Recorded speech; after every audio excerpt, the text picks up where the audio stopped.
Hello, everyone. Welcome back. This is the Blue Line Blast podcast. I'm your host, Jim Biringer, alongside my co-host, Matthew Blittner. Busy weekend, busy week coming up. Silly season is here. NHL Draft's coming up, free agency, everything around the corner. Matthew, what's going on, brother? Jim, I think you hit it right on the head. Silly season is here. And I guess we sort of just have to jump right in. The Florida Panthers acquired Brady Tkachuk in the middle of Father's Day for 3 first-round picks. One of them a conditional one because it could slide to a following year. Only one of them is top 10. That is this year, the number 9 overall pick, as well as a second rounder. And Jim, I know Brady Tkachuk has this big personality about him, and he's very highly viewed. But if you look at his stats, is he really worth 3 firsts and a second? I mean, to the Florida Panthers, he is. I mean, value is in the eye of the beholder, right? I mean, if you look at it, I think what this trade was set up, Mackie Samoskevich went to Seattle. They got that 25th overall pick. They get that. Now they got 2 firsts. They got another first down the line, 2029. And you said to yourself, okay, Florida's setting themselves up for something. They've been rumored in the goalie mill. They're thinking about Bobrovsky. They're thinking about this. And all of a sudden, they just come out of nowhere, get Brady Tkachuk. We come to find out, Elliot Friedman was talking about, outside of Dylan Larkin and Darnell Nurse, there were other guys looking for trade requests. Apparently, it was confirmed by Steve Staios that Brady Tkachuk put in a formal trade request. And while he had a list of 4 or 5 teams, he wanted to go play with his brother down in Florida.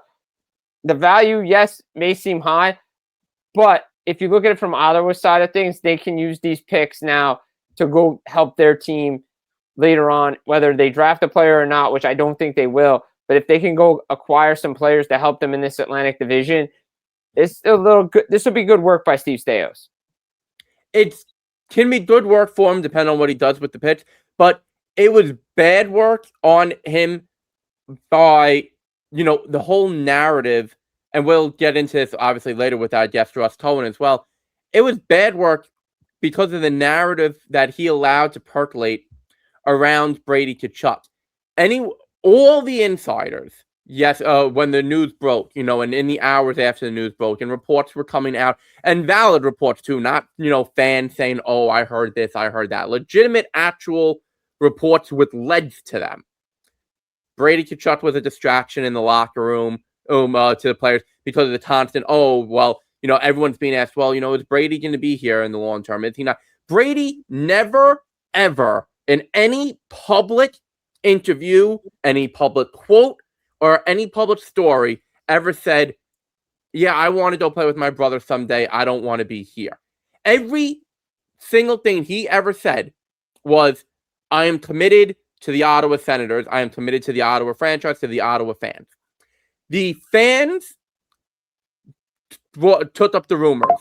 The organization took up the rumors predating Staios, to the last regime, where they were, they're the ones who talked about. Some of his own teammates have been on the record saying it, we don't know that he's going to be here.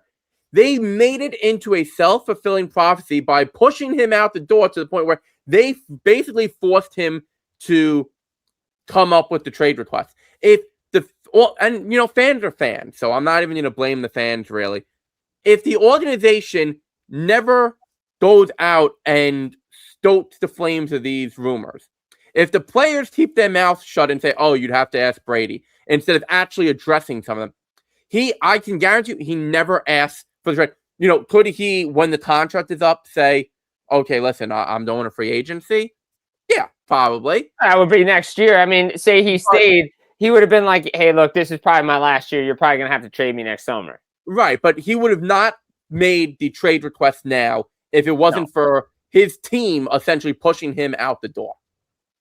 Yeah, I mean, I agree with you on that. I mean, I think there was a lot of innuendos, annoyances, outside factors, geopolitical stuff. I mean, look, I think, he said it on a podcast with Elliot Friedman of Sportsnet. He said, look, the first thing he wants to talk about is winning a gold medal, which is a lifelong dream. But instead, he's got to be talking about White House trips, all this other stuff. And that's kind of annoying to him. And you can see it on his face. And, he told some reporters, hey, I answered this already. Like, I don't want to keep answering the same questions. And it just seems like that's all he had to talk about was the controversy around his dad, the podcast, everything that was said. And I get it. You're a public athlete. You have a podcast. People are going to talk about it, especially when comments are made. And it was out in the open, and they just didn't ignore it. They answered the questions. And you said it right. If the players in the organization just didn't say anything, this isn't an issue. He's probably still an Ottawa Senator. Whether, he gets traded this season or next season, doesn't matter. But at least for part of the year, he would have been an Ottawa Senator. Now he's not. And I think the one thing that comes to mind is if when you talk about something and you will it into existence, well, they willed this into existence, right? They willed the Brady Tkachuk trade into existence. And now they have to figure out how they're going to get out of it by making trades to upgrade their team because they want to be competitive. Steve Sayo said it's the best thing for the team. It probably is. Get the distraction out of the locker room. But it was never a distraction because they allowed it to become a distraction. Right. They allowed it to become a distraction, which is just absolutely stupid. You have a guy, and maybe he's not a true top line winger. If you look at his numbers, his career average is 66 points per 82 games. Thank you to Hockey Reference for that.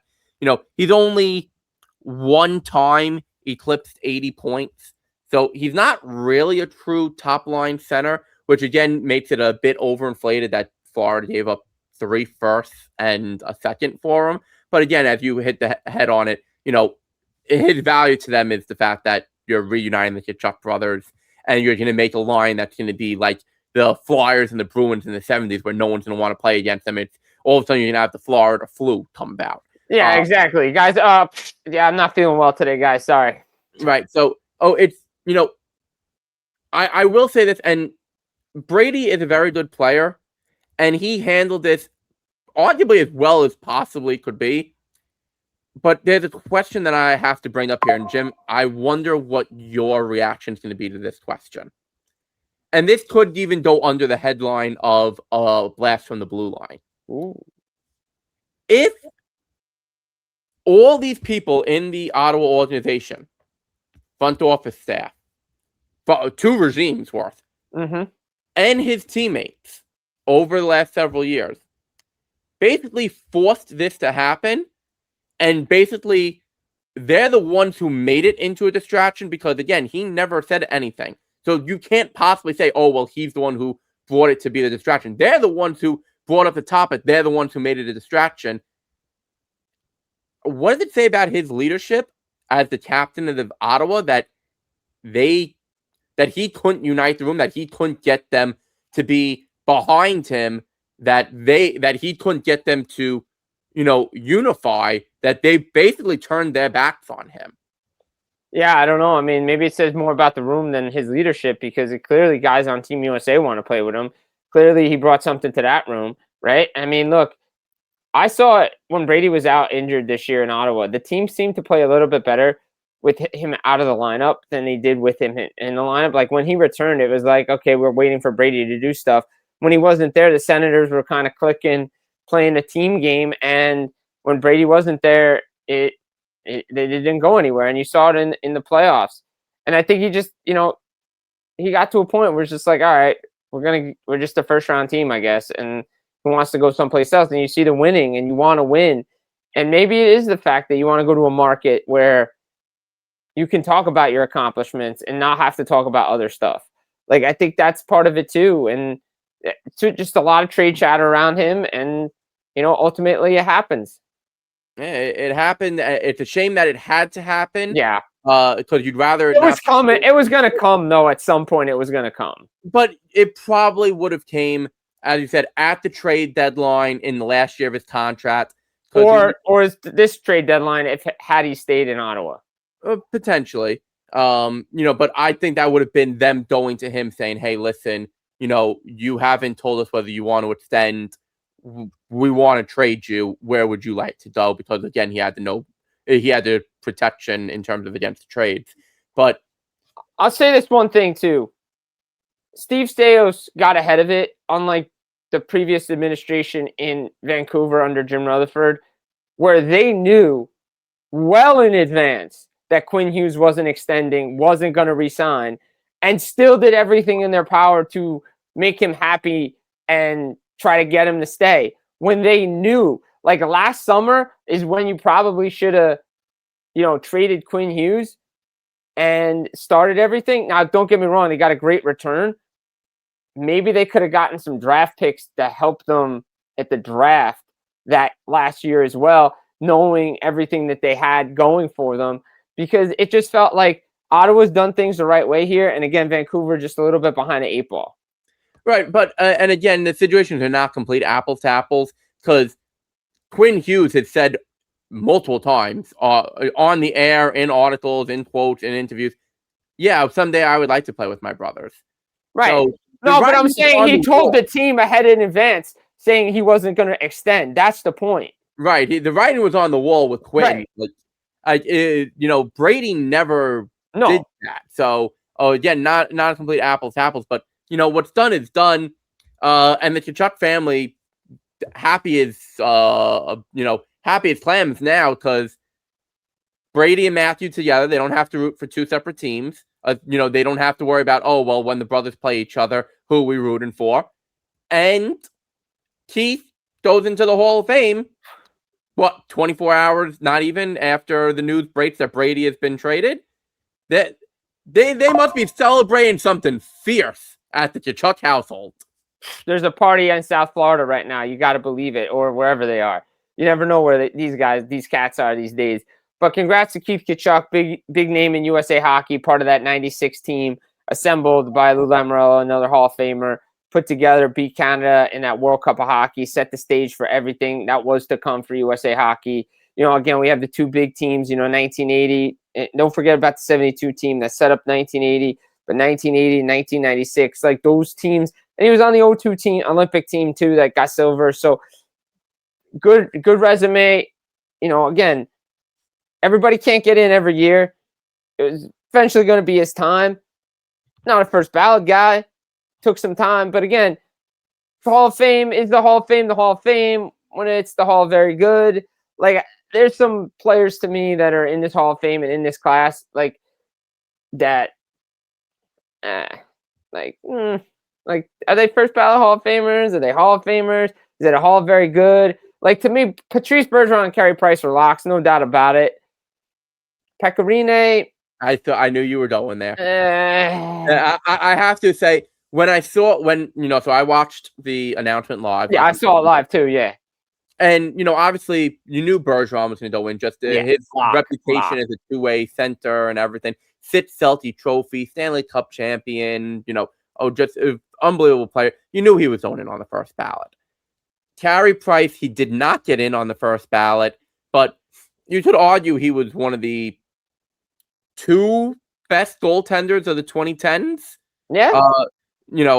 I think the only other goaltender who's even in that category really is Henrik Lundqvist. 100%. 2010s decade. And apologies. Luongo was up there a little bit too. Predates, Yeah. So that you knew Price was getting in at some point. It was just a question of when. And I do have to wonder, with Pecorine, and it's nice to see the Hall finally righting their wrongs of, goalies had always been so underrepresented, and now they're starting to get some love over the last couple of years. And I understand Pecorine, he has a Vezina trophy to his credit. Never won a cup. No. I don't think he ever won a gold medal. I don't think so. Yeah, he was an excellent goaltender. He was a great goaltender. His peak was 3-4 years? That was it. It's not like he had a peak that was 10 years or something like that, where you could say, okay, listen, like, it doesn't matter that he didn't win a cup. Yeah, the guy was just, he was a top 3 goaltender for 10. He wasn't. Sergei Bobrovsky was generally better than him during his career. Carey Price was better than him. Henrik Lundqvist was better than him. Roberto Luongo, as you mentioned, was better than him. There were guys, Marc-Andre Fleury was better than him. Was he a top 10 goalie during his career at his peak? Absolutely. Mm-hmm. But are we going to all of a sudden reward top 10 goalies to just right into the Hall? Bro, this is like, I don't want to sound like Vince Russo here, but the only reason, again, everybody starts sending baskets and gifts to Roberto Luongo and Henrik Lundqvist because they got in first ballot. Now, don't get me wrong; these guys were great, but again, first ballot guys, not so sure about it. It's the Hall of Fame. It's not the Hall of Very Good. And there's a guy that played for the New Jersey Devils that should be in there as well, because guys like Henrik and Daniel Sedin are in, Daniel Alfredsson are in, and a guy named Patrick Elias isn't in. And I am going to beat the drum because I think he deserves to be in the Hockey Hall of Fame. That's just me. I watched his whole career. I don't want the system to be held against him. The guy won 2 Stanley Cups, did things on the international stage, and 1,000 points, like one franchise, that has to be rewarded too. I agree with you 1,000%. Patrick Elias deserves to be in. I'm going to question whether Rene should have gone in at all. I mean, there's some guys. Look, again, it could be exclusive. We don't have to be inclusive. We don't have to include everybody.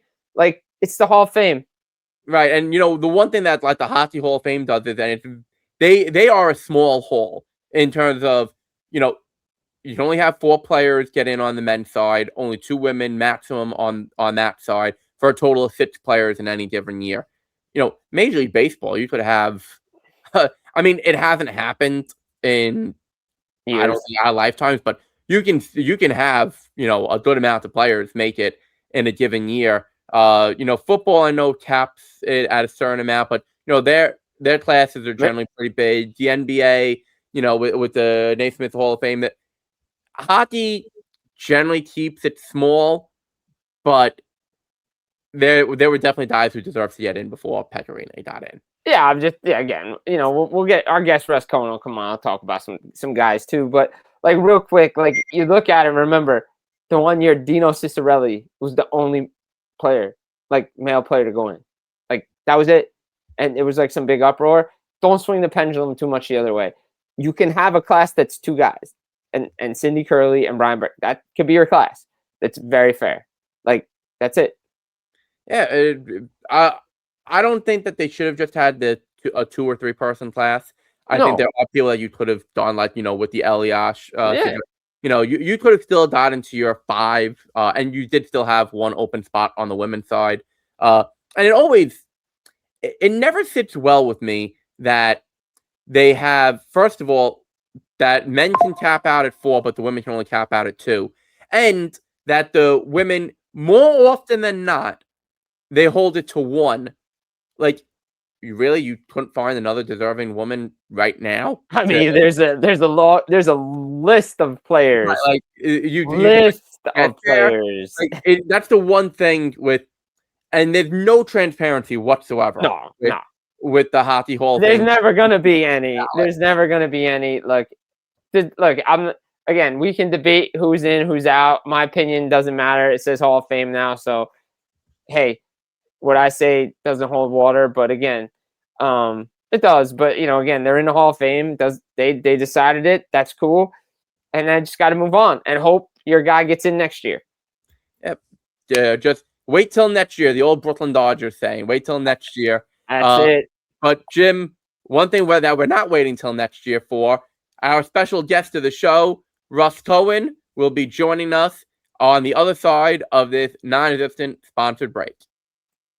There's the mug. Welcome back from our non-existent sponsor break, ladies and gentlemen. There's the mug. I'm Matthew Blittner. That's Jim Biringer. This is the Blue Line Blast podcast, and we're joined by our special guest of the evening. He is a 12-time author. He is with Sportsology.com as the main man there. He's with Sirius XM, and he's with a lot of places that cover hockey. His name is Russ Cohen. Russ, how you doing tonight? Good, Matt. Good, Jim. How are you guys?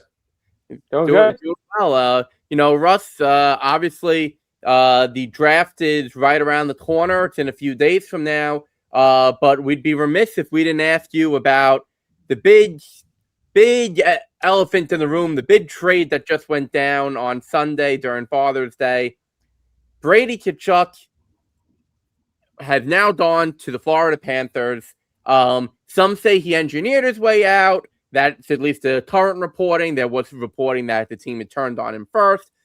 What's your take on this? And, of course, now the Panthers may as well be the 1976 Philadelphia Flyers. Okay. There's a lot to break down there.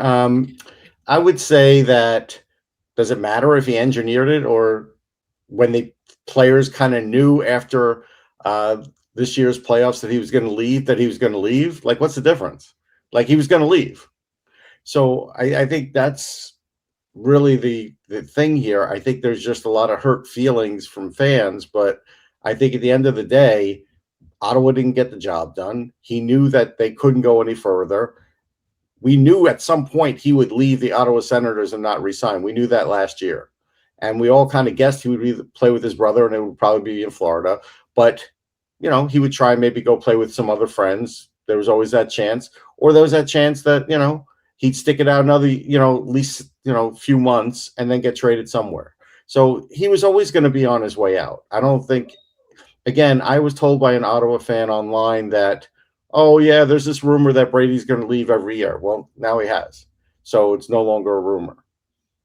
No, that's very true, Russ. It's been going on for the last couple of years. And, you know, obviously when the mass exodus from the New York Rangers started from Chris Drury, he was always tied to the Rangers. Apparently they tried, but they couldn't get him. And it sets up the big question. Again, it's, you know, Quinn Hughes was 2 years out. He leaves. Brady Tkachuk 2 years out. And now, like, the dominoes are starting to fall from this Team USA Olympic room group chat that all these guys want to play together. Is this something that should concern the league and Canadian teams at the border? Okay, so, like, all players get paid in American funds, right? So, like, what's the difference if they're playing in Edmonton or they're playing in Florida? Yeah, Florida's got the little bit of the no tax thing, but nobody cared about that a while ago. And there's still some teams that have lower tax advantages that nobody cares about. So until those teams are good, that's sort of like when they care, right? I don't think Florida will be able to get everybody. And I still think there's a chance that Quinn Hughes will end up in New Jersey. I mean, there's still that possibility where he goes and plays with his brothers too. So I don't think it's all about that Team USA chat. But listen, it's not exactly like the NBA because A, they don't make nearly as much money. And B, players have pull, but they have pull because of the no moves and everything else. They don't necessarily have the same pull as players in the NBA where they really are like the GMs. Because as an example, Dylan Larkin wanted to get traded and he's still not traded. He will eventually get traded, but Steve Yzerman will trade him when he's good and ready. Yeah, no, it's a great point with Larkin and the other players. But this one with Brady Tkachuk feels a bit different because unlike, you know, Matthew Tkachuk, who, you know, obviously was a lot closer to his contract expiring, unlike Quinn Hughes, who he had been on record many times, you know, and also Jim Rutherford had been on record many times saying that, you know, he obviously wants to play with his brothers, and so forth. This one, you know, Brady Tkachuk never in an interview said, or, you know, in any sort of press clipping said, I want to go play with my brother down in Florida. Like, that was never a thing. And but we all knew it was, though. Right, but it almost feels like Ottawa, both the fans and the organization, made it into a self-fulfilling prophecy that they're the ones who started the conversation. It wasn't Brady who started the conversation. They're the ones who started the conversation and basically pushed him out the door until he finally said, okay, trade me. Yeah, he never said it publicly. And we heard about 3 months ago that, yeah, you know, and I guess when he gave in the list, that it wasn't 3 months ago, it was like 3 weeks ago. He would like to leave, but he wasn't demanding to leave. He didn't say trade me or I'm not coming to camp. He didn't do anything like that. So here's what I always say. Canadian markets, if you want to say you're a small market or another market, there's a lot of scrutiny and there's a lot of people that talk about hockey 24/7. Some players like it, some don't. I mean, that's always a part of it too.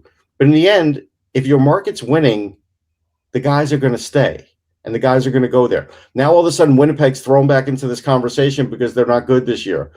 For the last 2 or 3 years when they were really good, nobody was talking about Winnipeg like, hey, remember when they used to struggle getting players to play there? And, you know, and Chevy would have to like really go hard at, you know, to find guys that would come with term and stuff. It got a little easier for them. Now it's gotten back to, you know, hey, they might lose Hellebuyck because there's a point when players, and Connor McDavid's going to reach this point, but he's not American. So, you know, they won't have that narrative won't be out there, but he's going to reach that point too. You know what that point is? he's done everything he can in his power to help that team win. And when they don't win, he's going to want out. No, it's 100% a fact. Like he's definitely going to want out if this team, especially the Edmonton Oilers, don't win. And you mentioned Hellebuyck and you mentioned the Winnipeg Jets. Real quick, a lot of chatter about him out there. And it feels like, and you brought out the outside noise, Russ, it feels like after Team USA won this gold medal and everything that followed after, it seemed to be not only an annoyance for Brady Tkachuk, who wanted to talk about winning, but he had to answer questions about the geopolitical stuff. But it seems like Connor Hellebuyck as well. He has to deal with that. And maybe it's time for him. His time is up in Winnipeg and he wants to go win someplace else. I think that's all it is. I mean, again, nobody's talking about Cole Caulfield or Lane Hudson. They're happy where they are. They're Americans. They're playing for the Canadians. They couldn't be happier. They even said they're really happy. So this is like another one of these narratives where it's kind of like if you go back 15 years, right? It was kind of odd if a Canadian team had multiple American players. Really didn't happen. And you might have found one team that had it. And then, more American players started going to Canadian markets. Remember when the Canadians started having American players, it was like, oh, they don't speak French. There's always been this thing. Okay. And now it's just something else that could be exploited. Yeah, no, it definitely is something that is now going to become, I don't want to say a focal point, but it's going to be something that becomes something to keep an eye on. Obviously, we saw a lot of the rumors online where, should Canadian teams even bother drafting, American players high in the draft, in the first round? So why wouldn't you do it? Because they feel that, the USA players want to stay in the USA, which, that's maybe there's some merit on some players, but we haven't seen any truth. How many years will that take? That's a slow burn. If you get drafted by a team and you're an American and a Canadian team takes you, what are you on there for 6 years before you could say anything? What are we talking about? Yeah, it's ridiculous. But Russ, you are a draft analyst, and we'd be remiss if we didn't ask you here. And I'm going to get the ball rolling a little bit. Gavin McKenna, 99.999% is going number one to Toronto. He's going number one. Unless they pull an 11th hour switcheroo. And one of the more intriguing guys who go anywhere from 2 to 6, from what I've been hearing, is Chase Reed. Just what's your take on those two players? Yeah, I think with Chase Reed, he's not my number one defenseman. My number one defenseman is Keaton Verhoff. But Chase Reed's terrific. And in his skating, maybe the best of all the defensemen. And so that's nice with the package. He's got size and he's a terrific offensive player and he is good all around.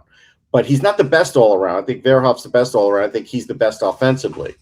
It's an interesting thing to me because, like, Sam Dickinson was supposed to be the offensive whiz, and he still could be. He's got years to figure this out at the NHL level. He just got started with San Jose. And so to me, it would be better if they had Verhoff with them. So it's more of a well-rounded. If they get Reed could certainly be the number one power play guy, but then all of a sudden Dickinson is your number 2 power play guy. It's not the worst thing, but it's just a little bit of a change as far as how you might do it.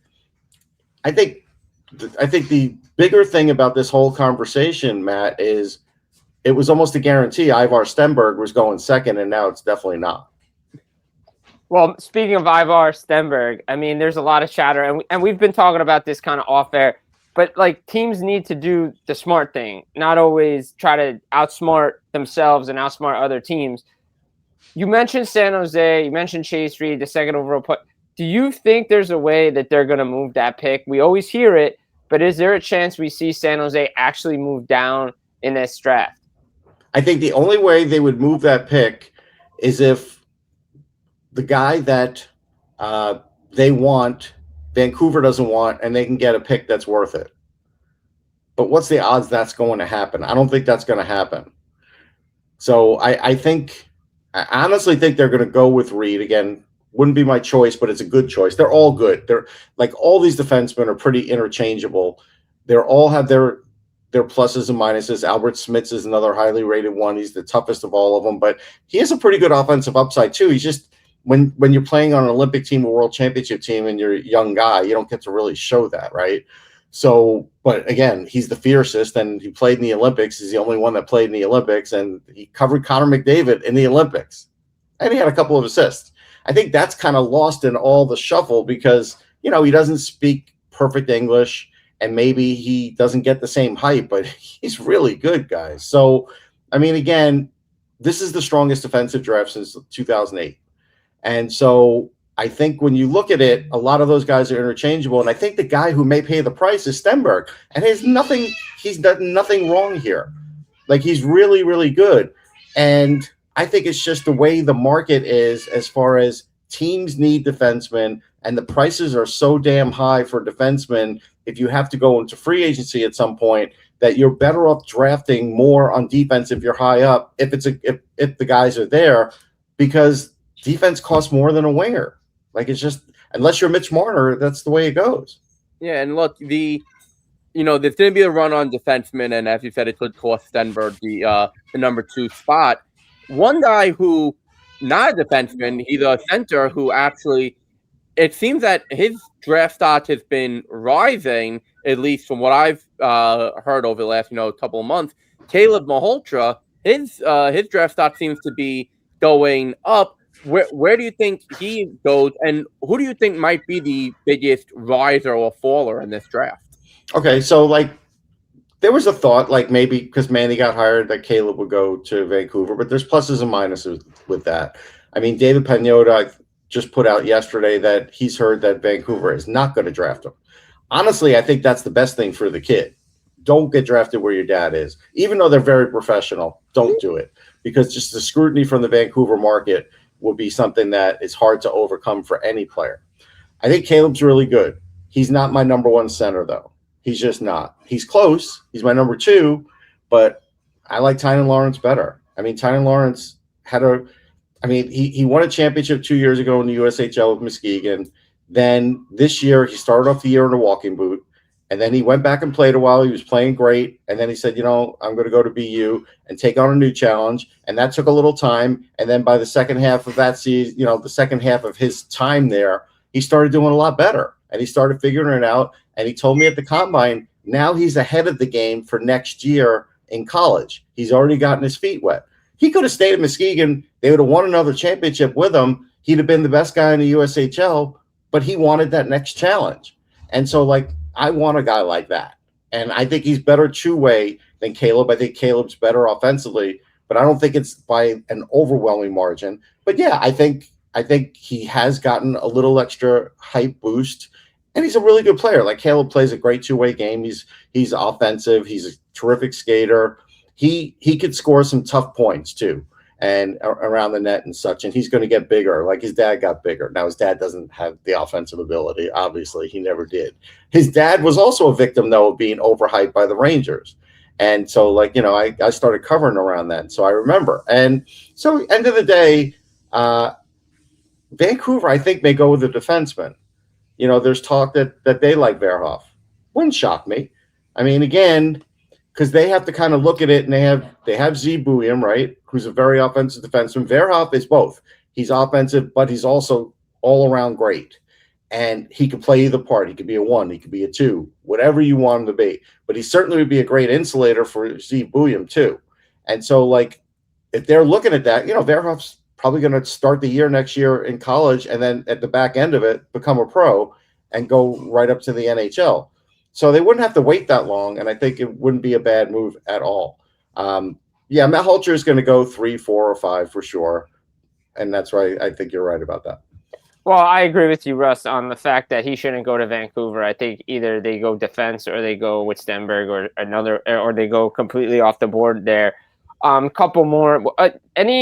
If you look in the first round, obviously, your arch nemesis, Shea Malloy, always talks about teams being my arch nemesis of 20-something years, who I'm rooming with on this trip. We play that up. We got to play that up because we got to play it up. We got to play it up. Your arch nemesis, it's like a Shea wrestling Malloy. thing. It is. Shea Malloy always says teams are built in rounds 2 through 7. But if you look at the first round, who are some of your surprise players that could go earlier than projected?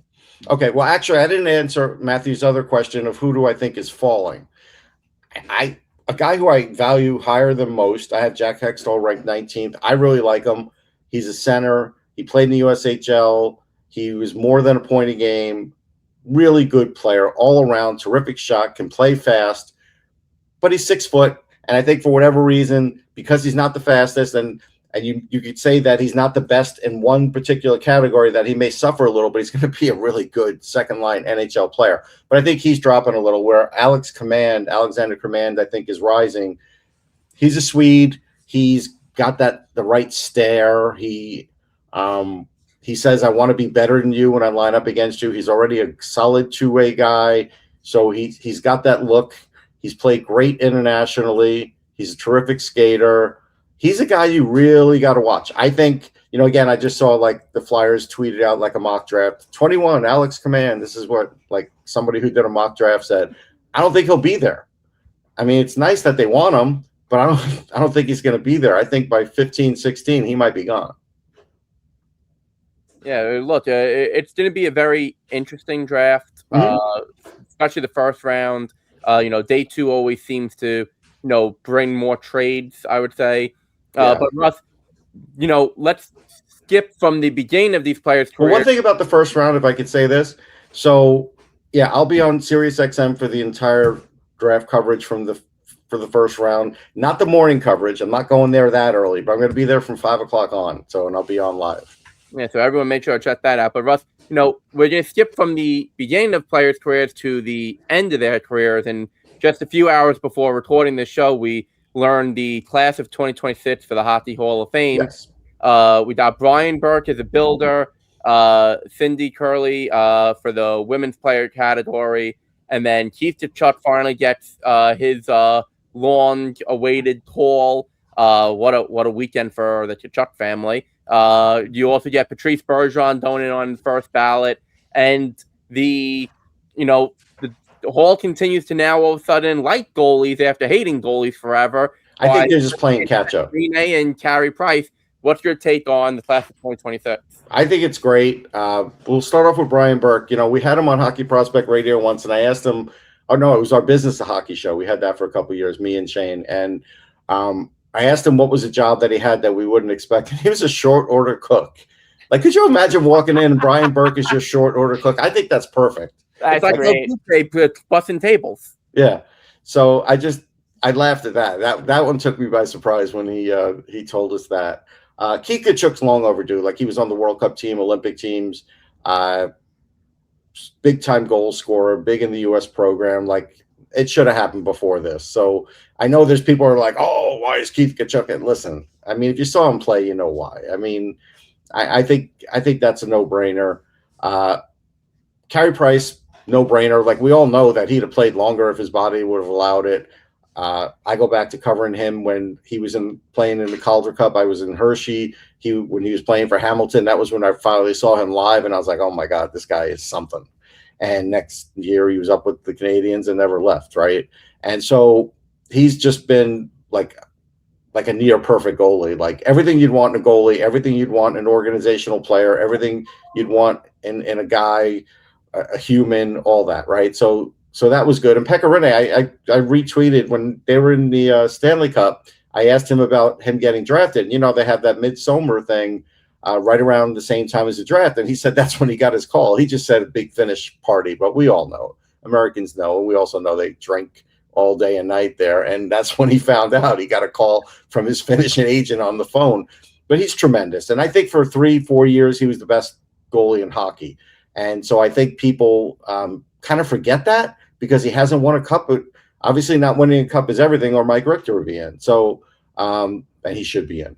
But the point is, Rinne's deserved, and I think they're trying to play catch up here with the goalies. Cujo's close too, for those who like Cujo. But yeah, I think this is all good. Now, if you want to get into the should Rod Brind'Amour be in as just a player, no. But see, the thing is, if he wins another cup, he'll probably get in as a coach. But if he only wins one, and he wins one as a player and he wins one as a coach, at some point they probably could make him a builder and let him go in as a builder, because again, with Carolina, he kind of is a builder. Like, he's been around for like 90-something% of their playoff wins, coaching or playing. And so to me, that's like the ultimate builder. So I think that's the way he's probably going to get in. But for people like acting outraged that he's not in the Hall of Fame. Like, he was a really good player. But, and there are a couple that are in there that probably shouldn't be in there, right? But that doesn't make it right to put in Rod Brind'Amour either. So I think he just has to wait. Yeah, a lot of guys are going to be waiting. And for those that want to wait or no longer going to be waiting, you guys got a new book out. Congratulations, first of all, on the new book. Congratulations on the new book. But you had the hockey book out, The Game Winners. Great read, by the way. You got a new book out. We're going to transition another sport, baseball, Yankees.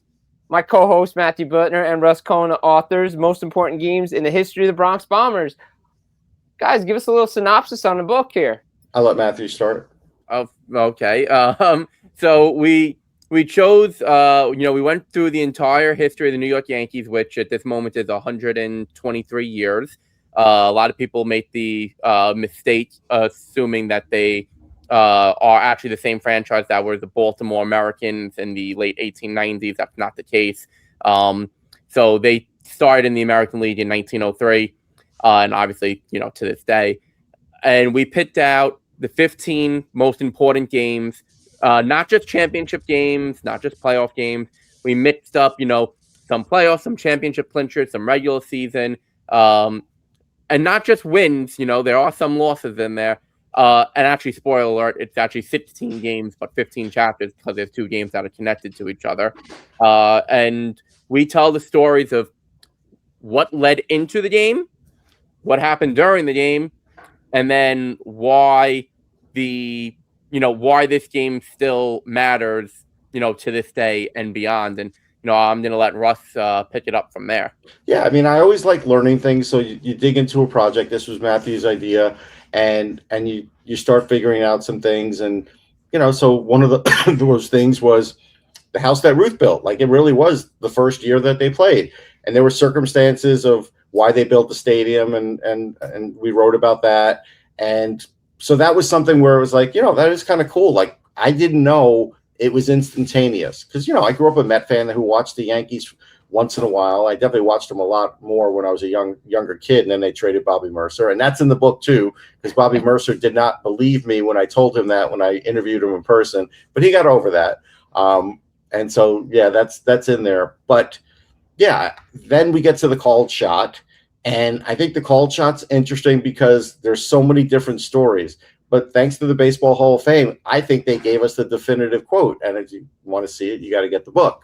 But that was something from a book that's out of print that Babe Ruth gave the quote. And so that's something where I'm like, yeah, you know what? This is interesting because, again, I've seen so much on it for or against whether that was the case or not. But there was also other things in that game that I think made it interesting. Larry David kind of helped us with this book, Matthew, because the other day he talked about with Rich Eisen, like the greatest New York sports moments, and he mentioned the Aaron Boone homer.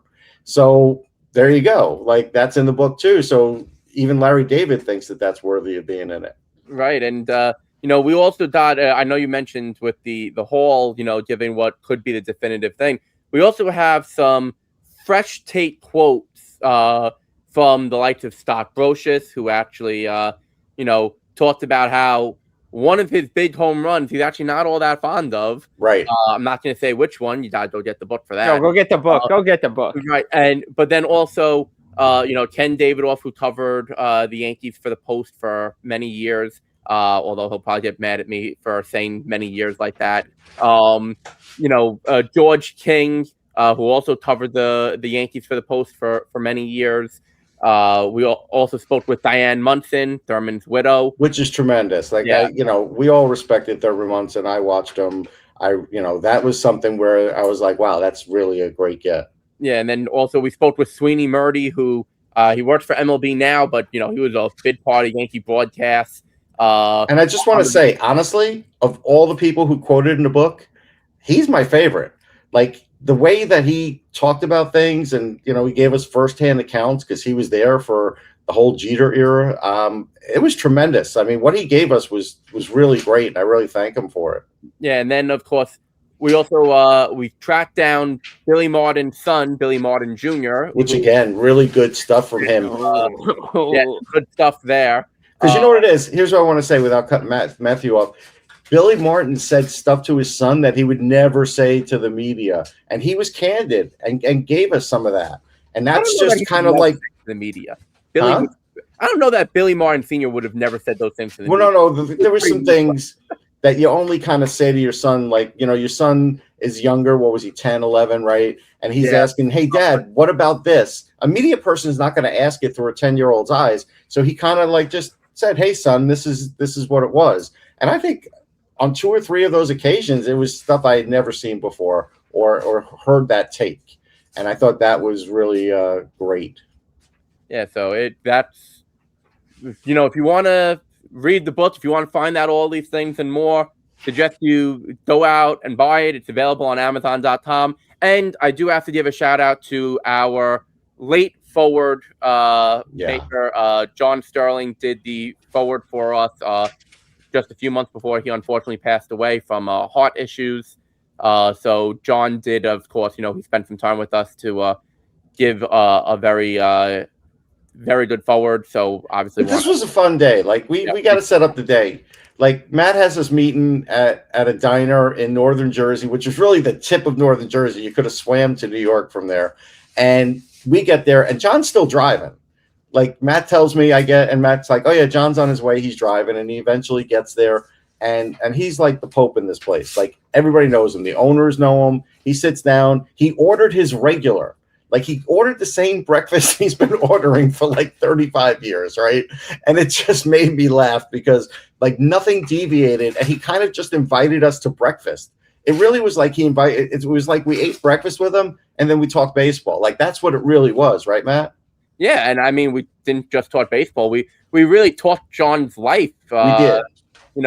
He touched on his basketball days, his hockey days. His disc jockey days, his baseball days with the Rick Camp game that I remember watching on TV. Right. So there's just a lot of great things in there. And of course, we do appreciate John taking the time. And there is an in memoriam in the book to John. So yeah, we do appreciate that. Well, that's great stuff, guys. We appreciate you guys telling us about the book. Guys, go check it out. All my Yankee fans, go check this book out. I started reading a little bit of it. I love it so far. Can't wait to read it over the summer. It's going to be a good summer read for me. Cannot wait. But Russ, we always thank you for coming on, making time here on the Blue Line Blast podcast. Good luck with the NHL draft this weekend. Yeah, thanks. Appreciate it, guys. And Matt, make sure you come to the show early. That's what I want to leave with, those words of wisdom. Hey, Jim's the one who normally is late. So. I don't want to hear it. Today's the only day I know. Yeah, today's the only day he knows, guys. Go check out, follow along. Blue Line Blast podcast up on YouTube. Jim Biringer, Matthew Blittner, Russ Cohen from sportsology.com. Guys, take care and enjoy.